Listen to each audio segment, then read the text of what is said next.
Welcome to Time Monk Radio Network. I'm Gemini, and we are once again welcoming Susan Weed to join us as part of our health and wellness series. We will spend an evening covering herbs for first aid. Susan has spent 46 years studying, teaching, and sharing her knowledge and wisdom.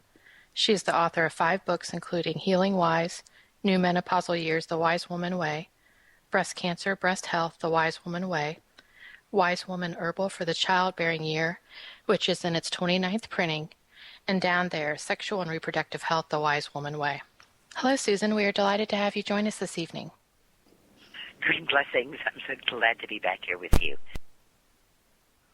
The executive producer of the show is Foxx, and he will be doing the recording and technical support of the show. Joining us this evening from the Time Monk Forum is Phoenix. I encourage all of our listeners to explore and learn about Susan Weed by visiting her website at www.susanweed.com, where Susan has links to her books, numerous articles, teaching schedule, upcoming seminars, and decades of knowledge. This interview will be available for free on YouTube, the Time Monk Radio Facebook page, and at our website, timemonkradio.com.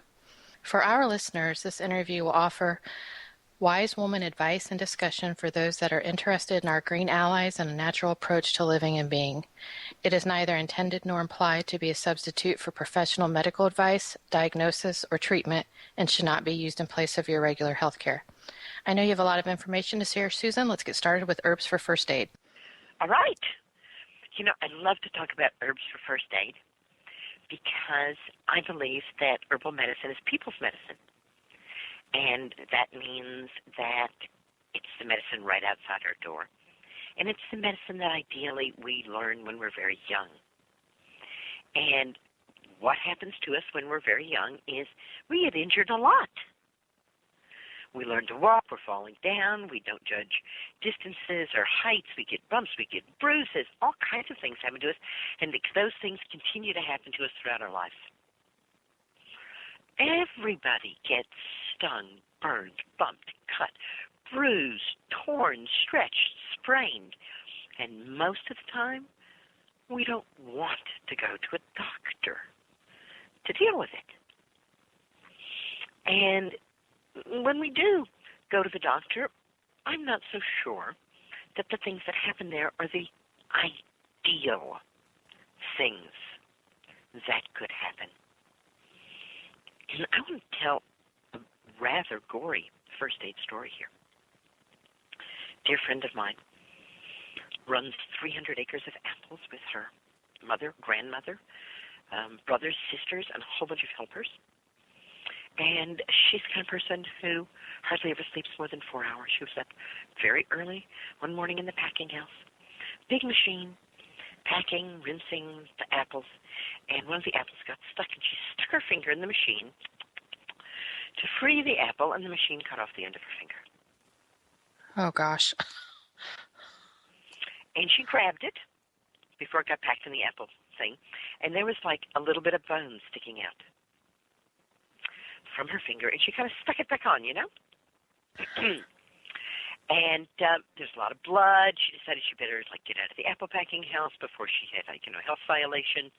And she went to where her lover was sleeping, and she woke her up, and she said, I've cut off the end of my finger. And her lover said, let's call an ambulance. She said, no, you're not taking me to any hospital. Absolutely not. Oh, her lover at the time was Pam Montgomery, a very well-known herbalist now. So Pam, moved through the fog of sleep, got up, got the yarrow tincture, poured yarrow tincture all over her finger, soaked a cloth in yarrow tincture, and wrapped it around her finger. Well, about an hour later, when the shock wears off, this woman says, maybe we should go to the hospital. Mm-hmm. So they drive to the nearest hospital, which is over an hour away, and they sit in the emergency room, because it's not obviously life or death, for 4 hours.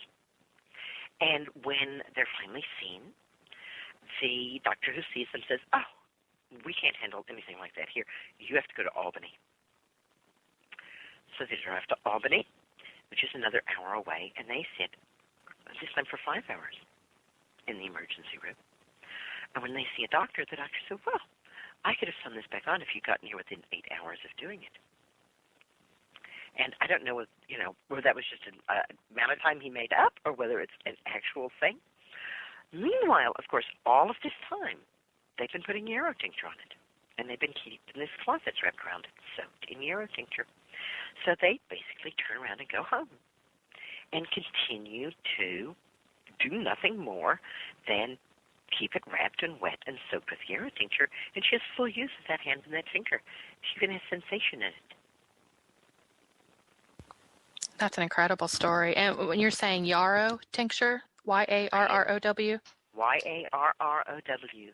Achillea millefolium, called soldier's woundwort. Now, Susan, I've seen different colors of yarrow. Is it the white one that's medicinal versus the other colors out there? Or do they all? Yarrow contains volatile oils.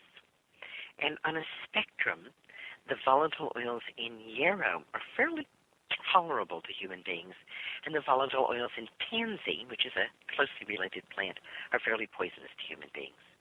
In order to get the colored yarrows, they have been shifted more toward tansy, which means the colored yarrows contain larger amounts of more poisonous oils.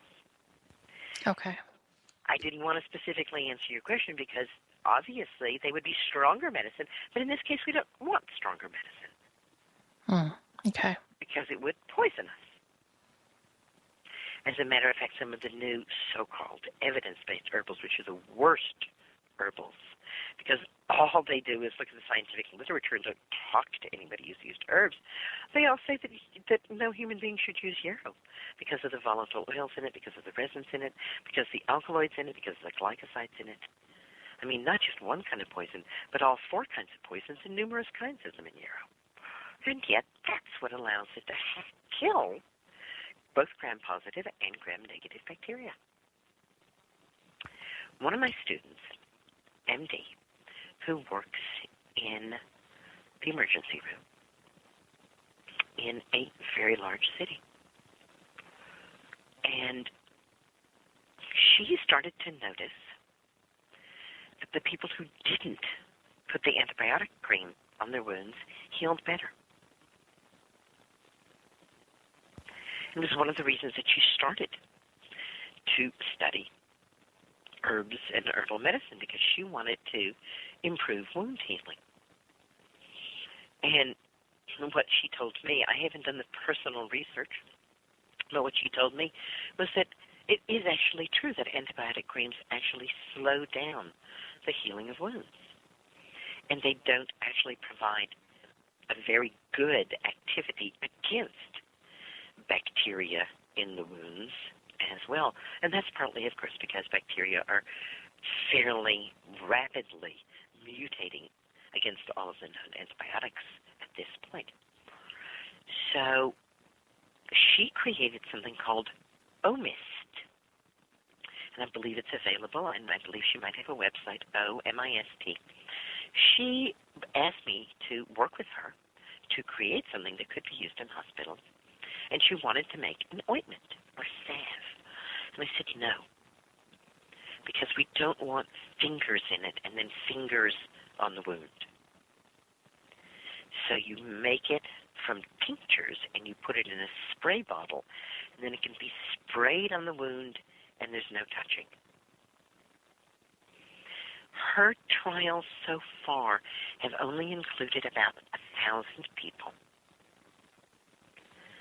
But what she is saying is that wounds are definitely healing almost twice as fast as compared to control group using antibiotic ointments. It's fascinating. So this is why I say I'm not so sure it would be the right thing to go to a hospital if you had a wound. One of the apprentices slashed my finger. Very deep cut. We won't go into detail as to how she had a knife and how my hand was there, but my hand should not have been there. It's very much my fault. I basically just hid my hand behind my back because I did not want to disturb her concentration and her focus, because she really needed to focus in on what she was doing. She didn't need to know that she had wounded me. And as soon as she had completed what she was doing, I walked over to a patch of yarrow, the regular white wild yarrow. Pick 2 leaves, chew them up, put them on the cut, which immediately stopped bleeding. And it was a cut about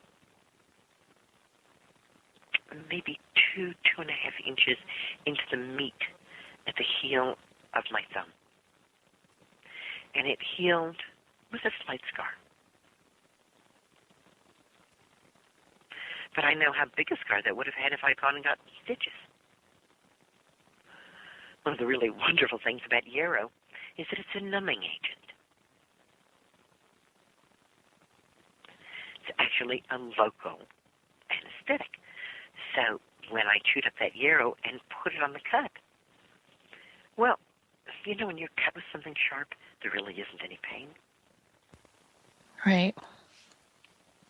I mean, it's a little freaky to see your blood dripping on the ground, but there's no pain. Mm-hmm. And so, in fact, even though that was a major injury, I never experienced any pain from it.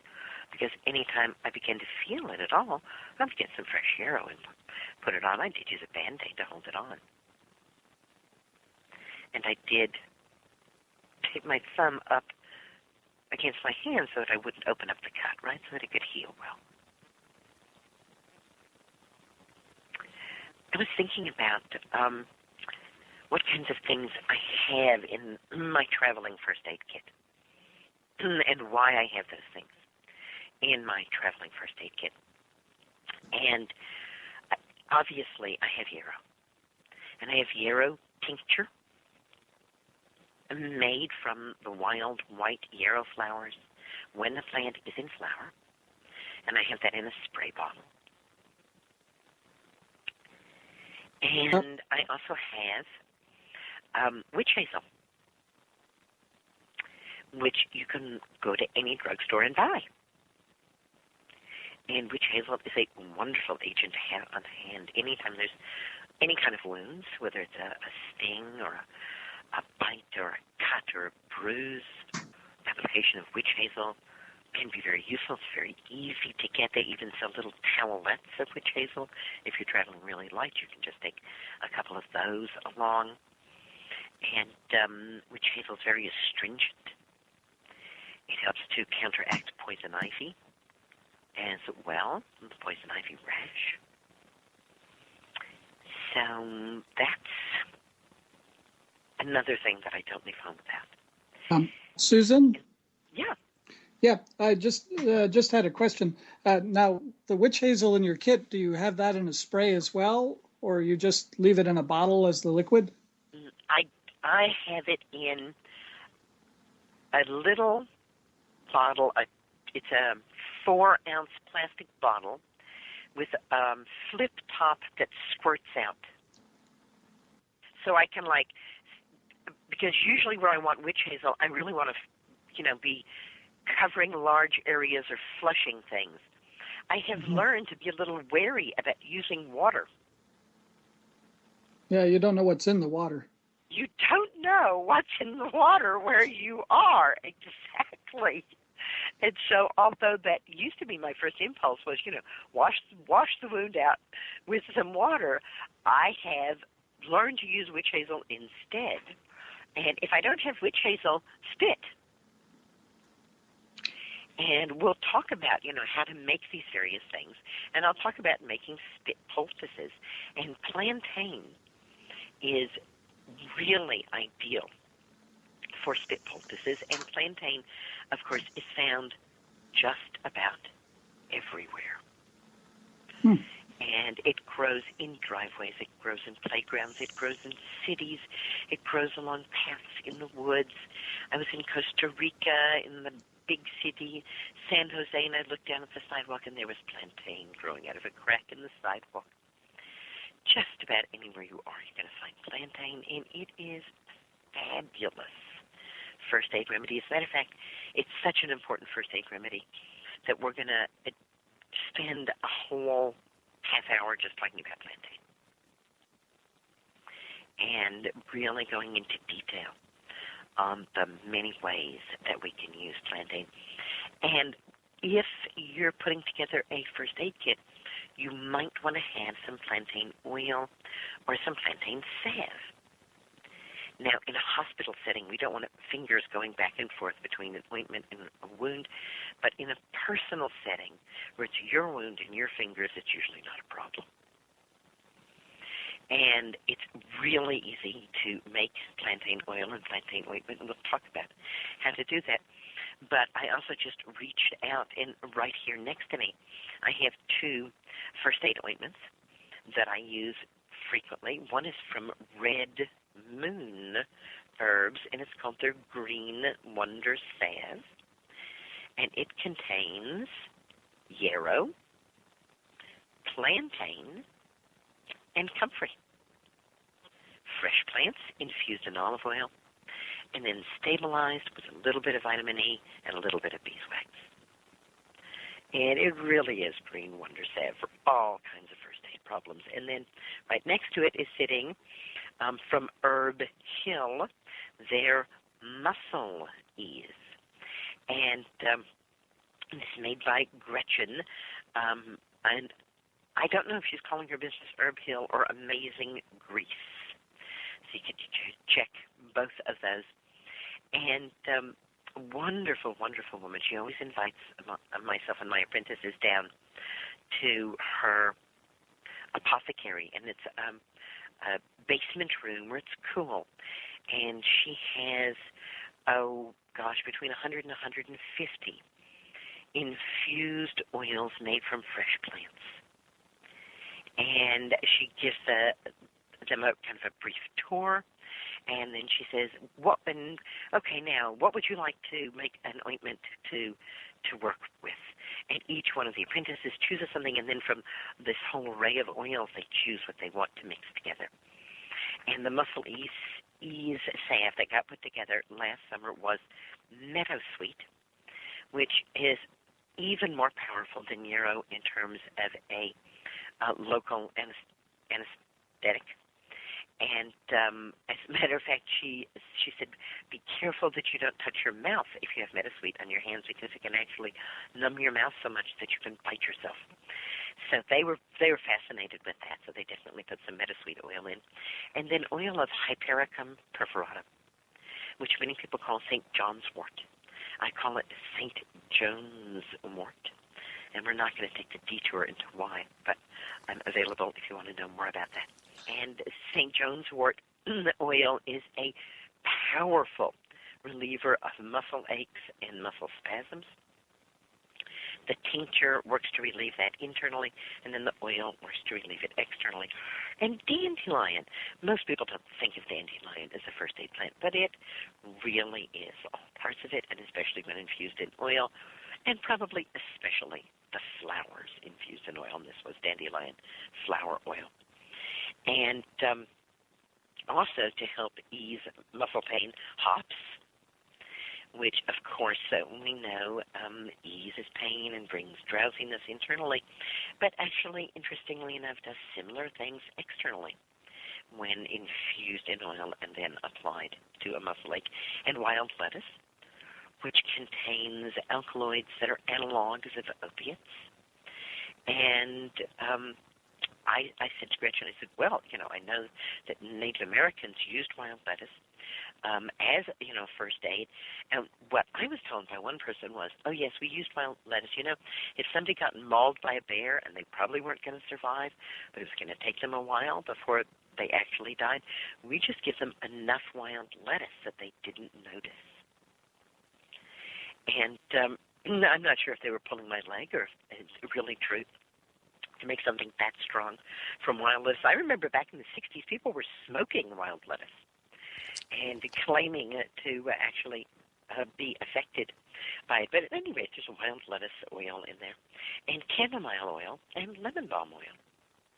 And all of these are soothers and easers and pain relievers for muscle ease ointment.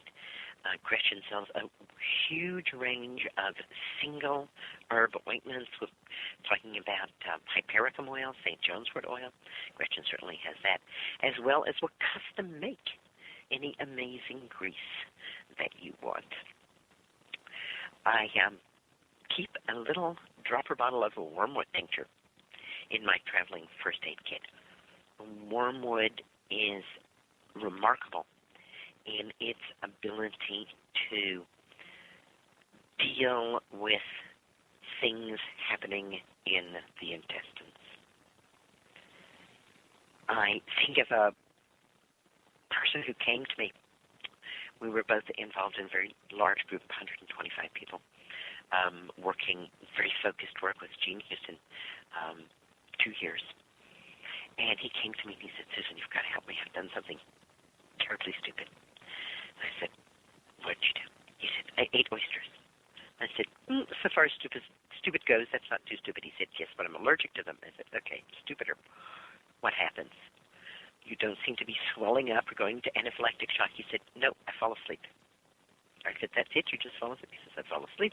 I sleep for 2 hours. I wake up. I'm fine. I said, okay. So we're going down on the stupid scale now, a blunder, but any oysters taste good, so go to sleep. He says, no, I have to pick up my wife at the airport. I said, we're going up on the stupid scale again. He says, you've got to help me. I'm like, oh, come on, like, what am I supposed to do? So I send him off for some water, and I open myself up to my guides, and I open up my first aid kit, and I say, so which one of these? And the wormwood is like glowing and pulsing. I'm like, okay, wormwood, fine. He comes back with the water, and I take out the wormwood. Usual dose of wormwood is like 4 drops, 5 drops, and I'm dropping it in drop by drop and kind of watching and listening and feeling into it and drop 6, 10. Finally I give him like 14 drops of wormwood. Like, oh my gosh, open up, kill the man here.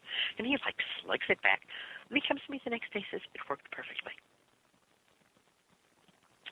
And it is an antidote in that way.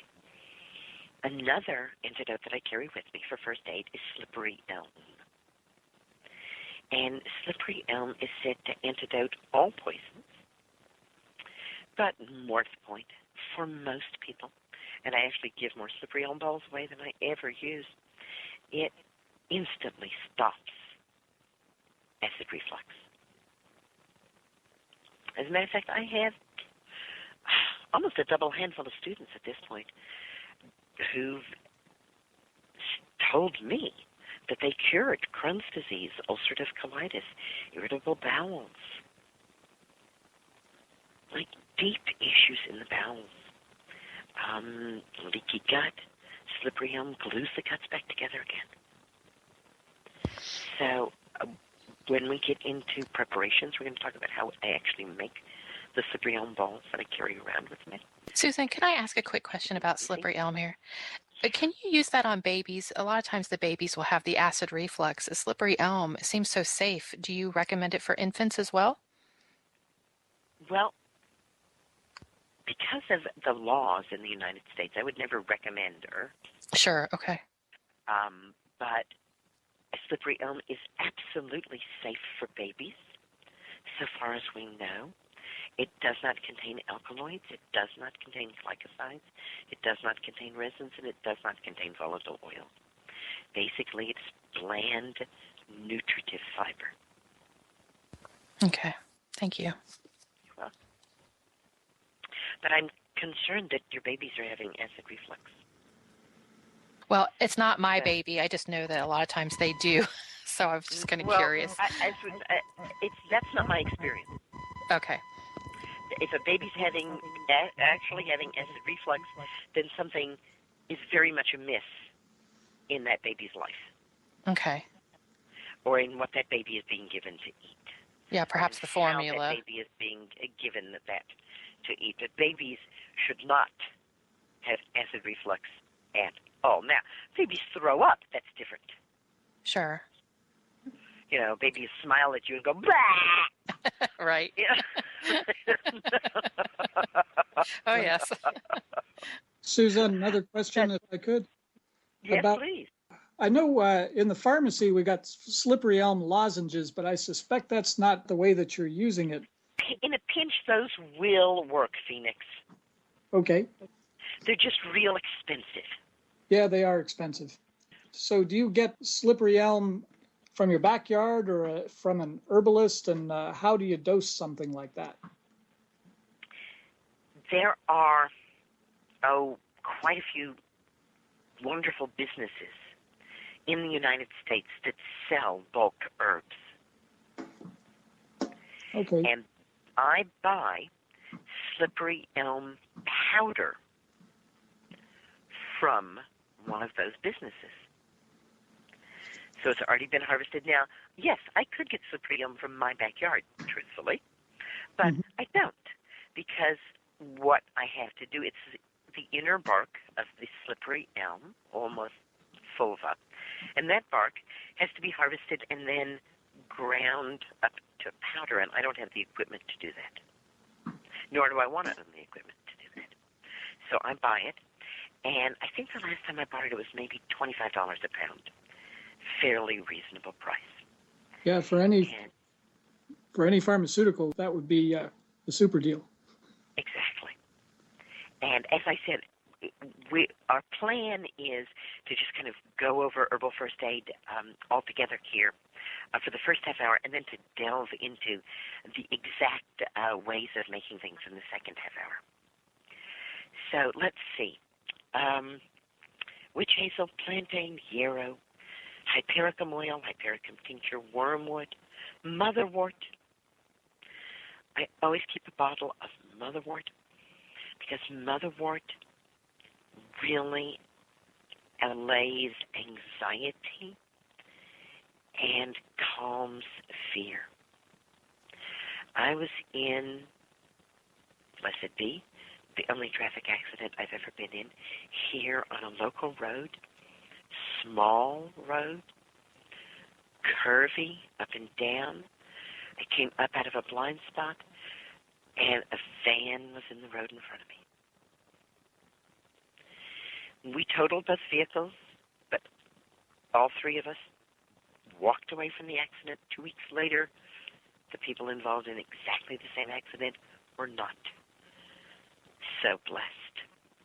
And just by the by, one of my students happened to be driving by, and she was able to pull over, pull out her first aid kit, give me a dose of motherwort. And we all know that if we're in such a situation, and of course the paramedics are there, and they're saying we have to take you to the hospital, the magic words are Christian Scientist. You say those words, and they say, oh, you don't want to go to the hospital. And you say, that's right. And I've never met a Christian Scientist who is offended by my saying that or my using that, because it's instantly recognizable. And in that kind of situation, it's like code for, no, I'm not going to the hospital. I'm okay enough to. So here comes my student. She pulls out the motherwort. She gives me a dose of motherwort. I'm feeling better. I haven't killed anybody. Okay, my car is totaled, but it's a car. There are other cars. And I was injured by the safety devices.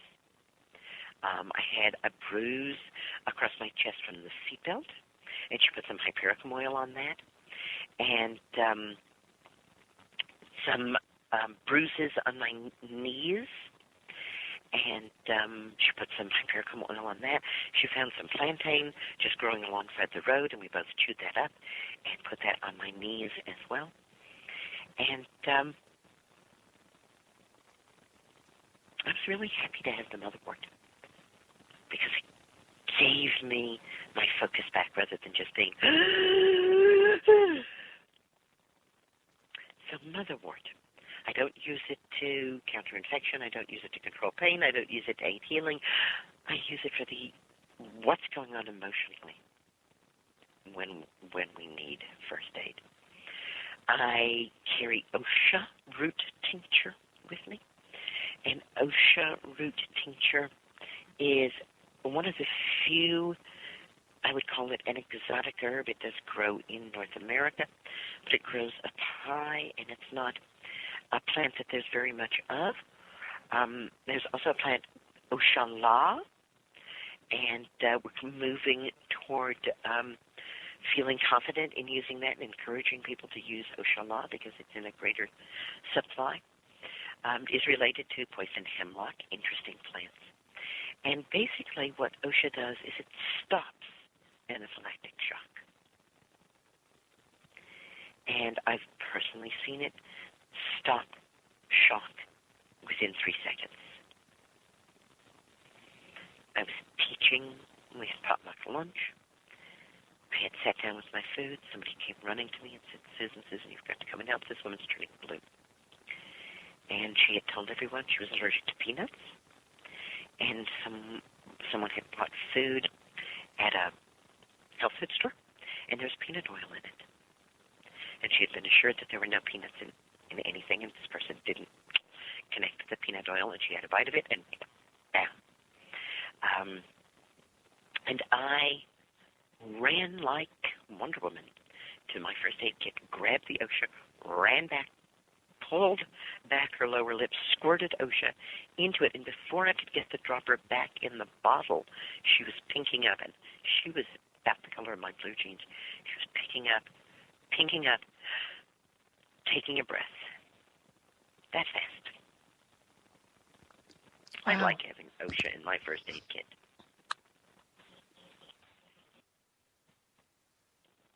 I never carried arnica around with me after my bad experience at a border. And I'd taken an airplane across a border, and I had some homeopathic arnica with me, and I didn't want to carry the whole bottle of it. So I had put, 10 or 20 of the little lactose arnica pills in a baggie, in with my bottles of tincture, and in the travel, the homeopathic pills had gotten crushed. And when they went through my stuff, they found this baggie of white powder. And I said to them, it's lactose. And they said, yeah, sure, lady, it's lactose. We know your type. So I got to hang out for 6 hours while they analyzed it and found that it was lactose. Oh, gosh. And so I stopped carrying arnica around because it just wasn't worth 6 hours hassle, Yes. When plantain and yarrow is so easy. But then when I had a granddaughter, we really got into using the homeopathic arnica gel. And she took a tumble down a 6-step flight of concrete steps. And we just about covered her in arnica gel. Before she could start crying, there was already a lump the size of a hen's egg on her head. And within half an hour, the lump was completely gone, and there was no bruising ever from this. So, her mom keeps arnica gel in every single room, but not anymore now. She's 4.5, so she's not falling so much. But I keep some arnica gel close at hand. I certainly wouldn't use it if there was an open wound. My first encounter with arnica was where it grows in the Rocky Mountains. And I'd gone hiking with some people. We were out for quite a while. We went up to 8,000 feet and made base camp there. And then we went up to 11,000 feet and made base camp there. And from there, hiked up the 14,000-foot peaks around us in the Sangre de Cristos. And then we came all the way down in one long day. And the fronts of my thighs hurt like I didn't think it was possible for muscles to hurt. And they threw me in a bathtub with some arnica oil, infused oil of arnica that they had made. And I got out of there feeling like I could run a marathon. It was most amazing. So whether you're actually using the arnica in a bath or whether you're using the arnica gel, which is easily available, arnica is another really important part of my first aid kit, and that should bring our first half hour to an end. Thank you, Susan. That was fascinating. You're welcome. Thank you, Susan, for taking us on a journey through your connection to the earth and her green allies. Join us next week to continue our discussion on how to prepare herbs for use in first aid. On behalf of Time Monk Radio, green blessings and be well.